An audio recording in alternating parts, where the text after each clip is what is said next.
Every time I get up for work in the morning, I think about my very first friend, Dan Jordan. We were both in nursery school, right around the time these photos were taken, that he was first diagnosed with autism. All right, you gotta get going. What are you gonna have for breakfast? What are you gonna have? Waffles or cereal? Waffles. Go ahead, get your waffles. By 18 months, 2 years old, we said, you know, there's something not right. His language started to emerge. We kept waiting for more of it to come, but that didn't happen with Daniel. In fact, what he did have, he lost. I've known Dan my whole life, and I've never had a real conversation with him. I'll never get to truly understand what he thinks or feels. Yes, please. Yes, please. Thank you. But being friends with him has changed my view of the world. It led me to a job here at Autism Speaks as a video editor. Autism Speaks was founded 10 years ago by Bob and Suzanne Wright after their grandson Christian was diagnosed with autism.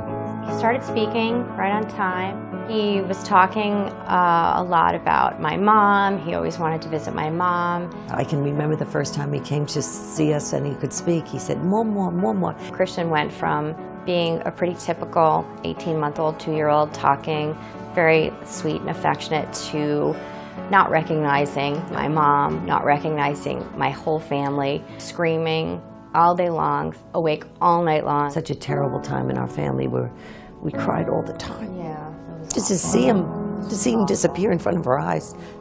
It is heartbreaking, especially when you have a typical child and you see that child having a wonderful life, playing in the football games, having girlfriends. Those things are all reminders of what your other child is not going to do. Autism is the fastest growing developmental disorder in this country. There are no known causes of autism, there's no cure for autism, and there are very few treatments. Did you have good dreams? Dreams, yes. Awesome. Okay. Daniel does not sleep well, and he never did. He would not go to sleep till maybe midnight and would get up at 3 o'clock, and he would be up for the day. And that went on for years. And because of the lack of sleep, I've never really been able to work outside the home. It's hard enough taking the kid to school and then to finding this speech and then you have to quit your job usually to do this all the time, to take them to all the appointments and to work with them at home, so you can't work, and then you're told that you need to basically make twice as much to pay for all that. He's so happy.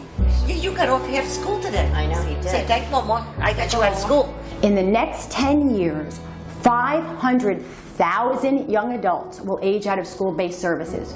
Who's going to take care of them? Where are the jobs? Where are the opportunities for independent living? And what's going to happen to them when their parents die?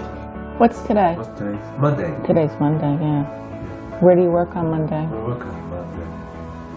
I think you're going to MetLife? MetLife, yeah. He's at the beginning of that wave. I mean, what's coming after him? Bye, Dan. Have a good day. What are they going to do for these people? It's frightening. I really wish that they could find why this happens to certain children and come up with effective remedies or cures. You know, I know cures, people don't like that word, but, you know, I'd take it in a heartbeat.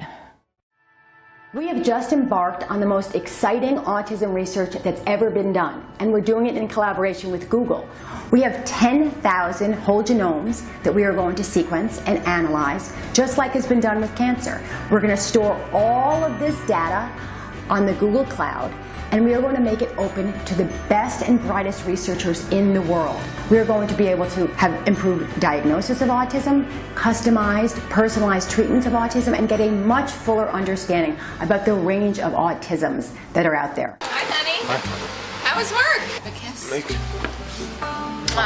Did you go to the cafeteria? Are you going to the cafeteria? Yes. And what did you do at the cafeteria? Spray the tables. You sprayed the tables.